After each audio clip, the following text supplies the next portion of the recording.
Good morning friends. આજે આપણે chapter number 1 નું સ્વાધ્યાય તેનો 1.10 નંબરનો જે આપણો ન્યુમેરિકલ્સ છે કે જેમાં આપણને ઇથેન C2H6 કે જે તેનું અણુ સૂત્ર છે તેના 3 મોલ આપેલા છે. તે 3 મોલમાં આપણે 3 કિંમતો શોધવાની છે. નંબર 1 કાર્બન પરમાણુના મોલની સંખ્યા કેટલી થશે તે, હાઇડ્રોજન પરમાણુના મોલની સંખ્યા અને ઇથેનના અણુની સંખ્યા. તો ફર્સ્ટ ઓફ ઓલ આપણે કાર્બન પરમાણુના મોલની સંખ્યા ગણીએ તો આપણને ઇથેન બરાબર છે, ઇથેન એટલે કે C2H6 ના 3 મોલ આપેલ છે. 3 મોલ આપેલ છે. આપણે શું કરીશું કે ઇથેનના 1 મોલમાં 2 મોલ કાર્બન પરમાણુ છે.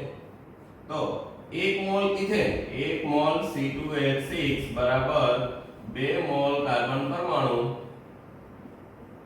કેમ કે તેમાં અણુસૂત્રમાં જ આપેલું છે. તો આપણી પાસે 3 મોલ છે, તો 3 મોલ C2H6 બરાબર કેટલા મોલ કાર્બન પરમાણુ. આમ કાર્બન પરમાણુના મોલ C પરમાણુના મોલ બરાબર 3 * 2 / 1 = 6 મોલ કાર્બન પરમાણુ. અહીંયા આપણો પહેલો પ્રશ્નનો આન્સર પૂરો થાય છે, સોલ્યુશન. હવે આપણો બીજો પ્રશ્ન છે નંબર 2 હાઇડ્રોજન પરમાણુના મોલની સંખ્યા. તો તેમાં પણ આપણે જોઈ શકીએ છીએ કે ઇથેન C2H6 માં 6 મોલ હાઇડ્રોજન પરમાણુ 6 મોલ હાઇડ્રોજન પરમાણુ 1 મોલ ઇથેનમાં રહેલા છે. તો 3 મોલમાં કેટલા થશે, એટલે આપણે લખીશું 1 મોલ C2H6 બરાબર 6 મોલ હાઇડ્રોજન પરમાણુ માટે 3 મોલ C2H6 બરાબર કેટલા મોલ કાર્બન પરમાણુ હાઇડ્રોજન પરમાણુ માટે હાઇડ્રોજન પરમાણુની સંખ્યા બરાબર 3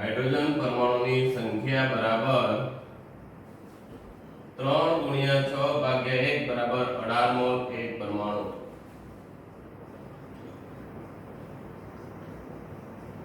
આ રીતે બે ક્વેશ્ચનના સોલ્યુશન આપણે તૈયાર કર્યા. હવે ત્રીજું છે તે ઇથેનના અણુની સંખ્યા. હવે આપણે જાણીએ છીએ તેમ આ ઇથેન C2H6 નો 1 મોલ છે. આટલો જે બાબત છે તે ઇથેન C2H6 નો 1 મોલ, અને 1 મોલ બરાબર આપણે જાણીએ છીએ જનરલી કે 1 મોલ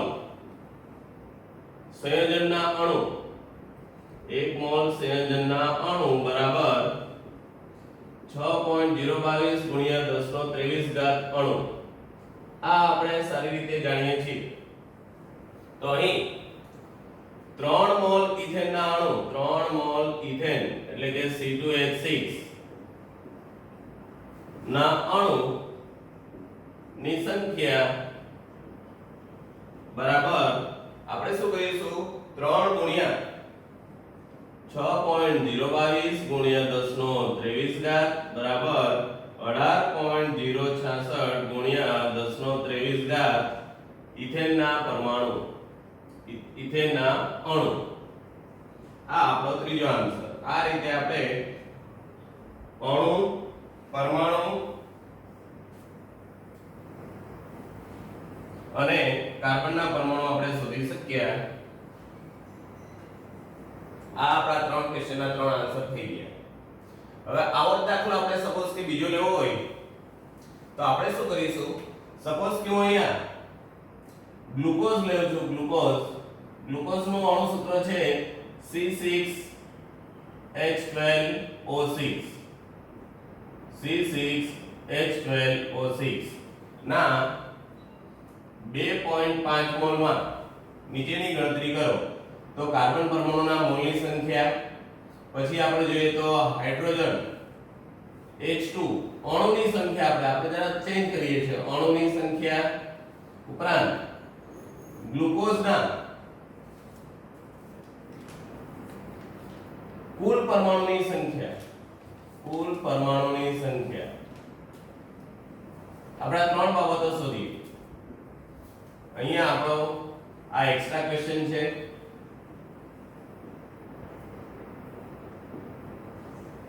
તો હવે આપણે શું કરીશું, ગ્લુકોઝનું અણુ સૂત્ર છે આપણી પાસે C6H12O6 એના મોલ પણ આપી દીધેલા છે આપણને.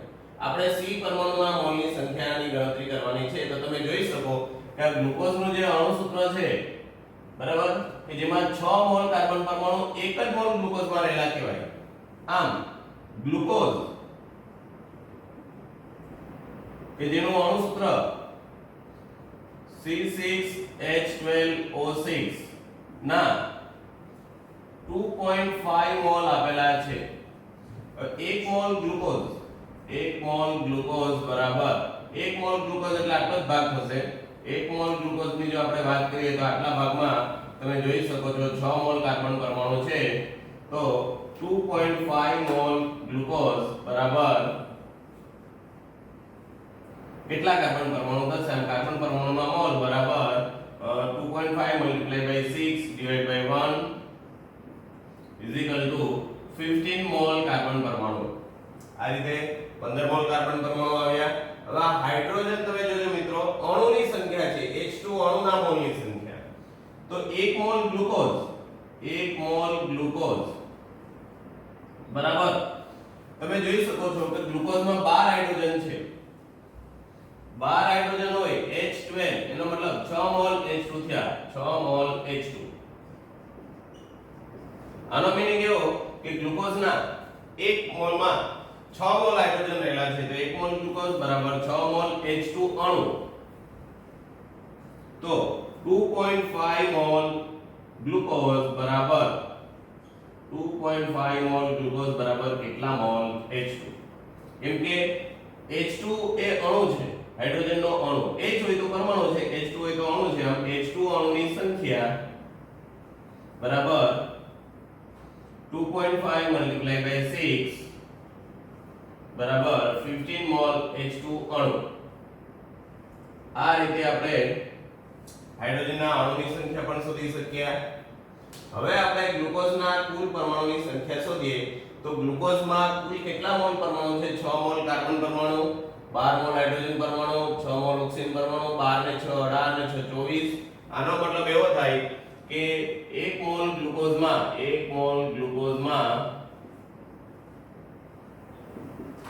કુલ પરમાણુ બરાબર 24 મોલ પરમાણુ છે. 24 * 6.022 * 10^23. આ 24 કઈ રીતે છે? તો કાર્બનના 6, હાઇડ્રોજનના 12, ઓક્સિજનના 6, આમ કુલ 24 મોલ પરમાણુ થયા. 24 મોલ પરમાણુ સામાં C6H12O6. 1 મોલ C6H12O6 માં 24 મોલ પરમાણુ થયા. બરાબર છે. તો આપણી પાસે 2.5 મોલ ગ્લુકોઝ રહેલો છે. તો 2.5 મોલ ગ્લુકોઝમાં કુલ પરમાણુ બરાબર કેટલા? આપણે શું કરીશું? 2.5 * 24 * 6.022 * 10^23. 24 * 2.5 કરીએ એટલે 60 આવે. 60 * 6.022 * 10^23 કુલ પરમાણુ. હવે આપણે જોઈએ કે 60 * 6.022 એને આપણે ગુણાકાર કરીએ તો 60 * 2 120, 12 60 * 2 120 ને 12 132, 13 60 * 0 એટલે 0, 13 ના 1, 60 * 6 360 ને 1 361, 361.32 * 10^23 કુલ પરમાણુ થશે.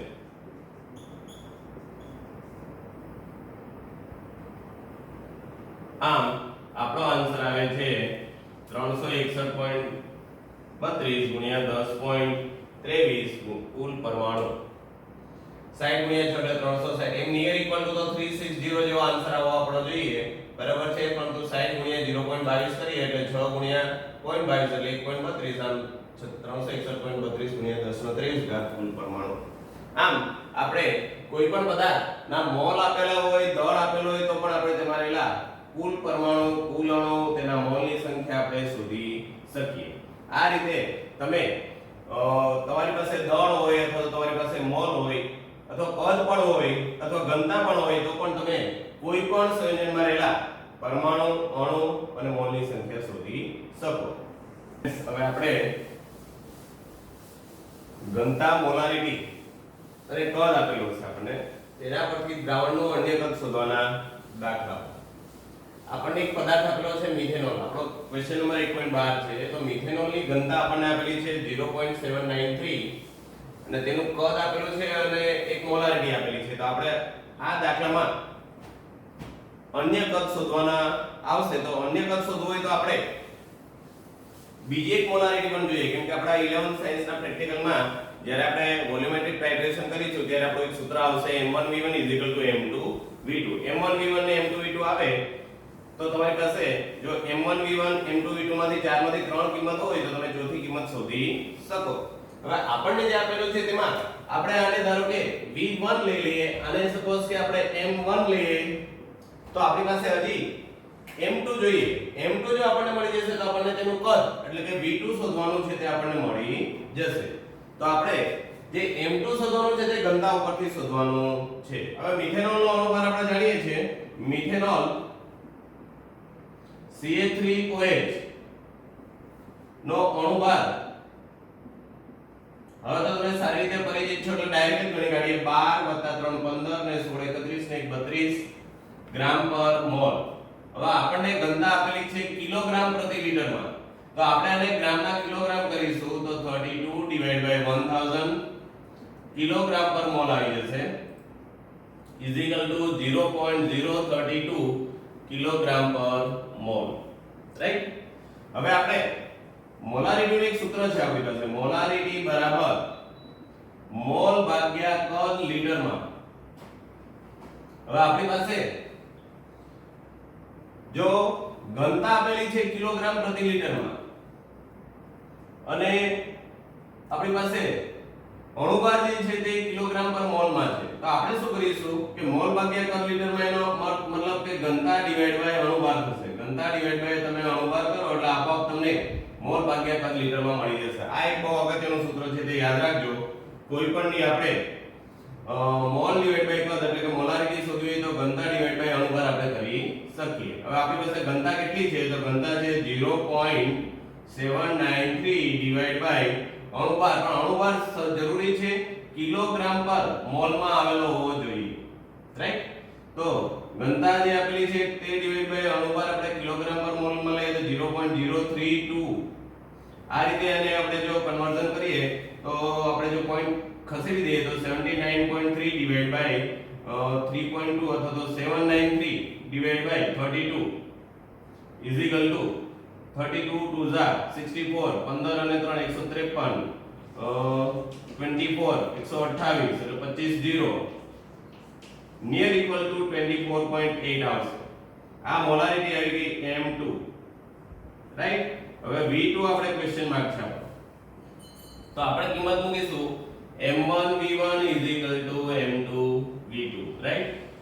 m1 આપણી પાસે કેટલો છે તો 0.25 છે. v1 કેટલો છે તો 2.5 છે. m2 કેટલો છે તો 24.8 છે અને v2 આપણે શોધવાનો છે.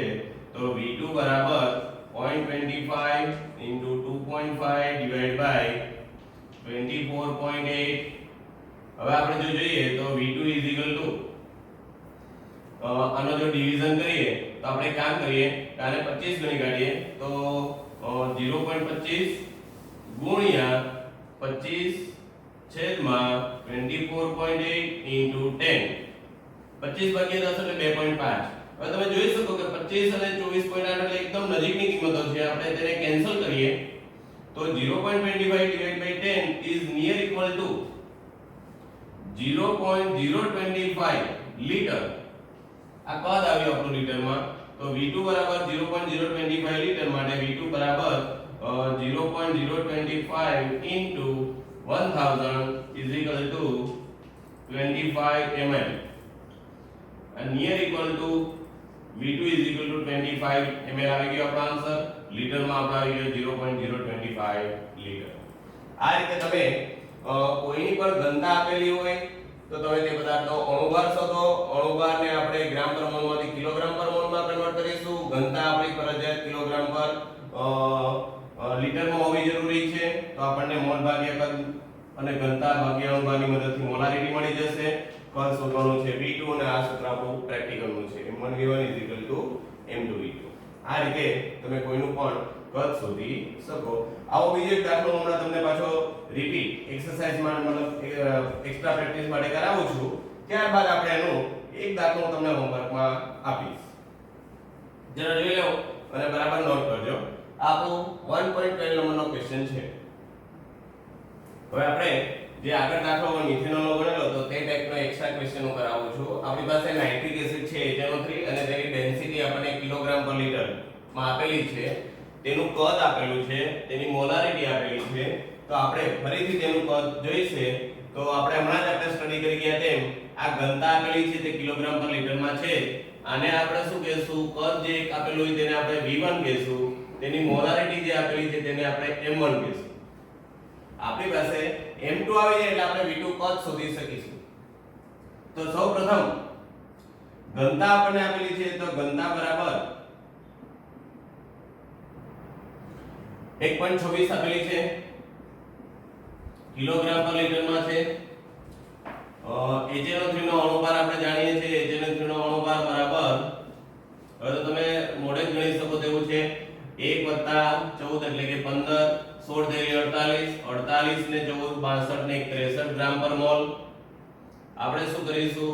આનું કિલોગ્રામ પ્રતિ મોલમાં કન્વર્ઝન કરીએ તો 0.063 કિલોગ્રામ પ્રતિ મોલ. આ અણુભાર આવી ગયો. હવે આપણું સૂત્ર છે તે પ્રમાણે મોલારિટી બરાબર, મોલારિટી કેપિટલ M બરાબર ઘનતા કે જે કિલોગ્રામ પ્રતિ લિટરમાં હોવી જરૂરી છે, અણુભાર કે જે કિલોગ્રામ પર મોલમાં હોવા જરૂરી છે, તો ઘનતા ભાગ્યા અણુભાર = 1.26 / 0.063. જરા કન્વર્ઝન જોઈ લઈએ. તો 1.26 ને આપણે શું કરીશું? 126 આને આપણે કરીશું પોઈન્ટ પછી બે એકમ ખસી જઈએ આપણે તો આપણને મળશે 6.3. આ રીતે 20 મોલારિટી M2 = 20 મોલર આવી ગયું. V2 = ક્વેશ્ચન માર્ક છે. આપણી પાસે સૂત્ર શું છે? m1v1 = m2v2. m1 આપણી પાસે 3.6 છે, v1 0.4 લિટર છે, 0.4 મોલર, m2 આપણી પાસે આવ્યું 20 મોલર ગુણ્યા v2, માટે v2 = 3.6 * 0.4 / 20 જો જોઈએ તો 3.6 એટલે 36 * 4 કરી દઈએ / 20 36 અને 0.4 માં આપણે લઈએ તો 10 * 10 થશે. આ રીતે 4 × 5 = 20, 5 5 × 7 = 7.2. આ રીતે 7.2 ભાગ્યા 100 માટે V2 બરાબર 0.072 લીટર અને V2 બરાબર મિલીલીટર લઈએ તો 0.070 × 1000 = 72 ml. આ રીતે આપણને કદ V2 મિલીલીટરમાં પણ મળી ગયું અને કદ V2 લીટરમાં પણ મળી ગયું. આ રીતે તમે ઘનતા અને મોલારિટી અને કદ ઉપરથી અન્યનું કદ શોધી શકો. તમે જોઈ શકો છો આ દાખલો. હવે હું તમને એક ત્રીજો દાખલો આપું છું કે જે આપણા પ્રેક્ટિસ માટે છે. એની રકમ હું તમને લખી આપું છું.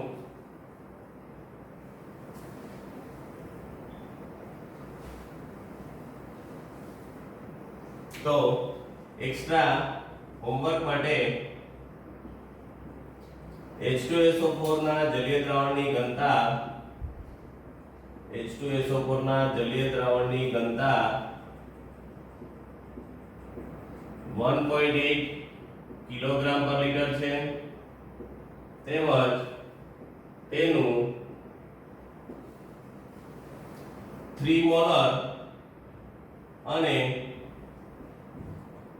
2.5 લિટર દ્રાવણ બનાવવા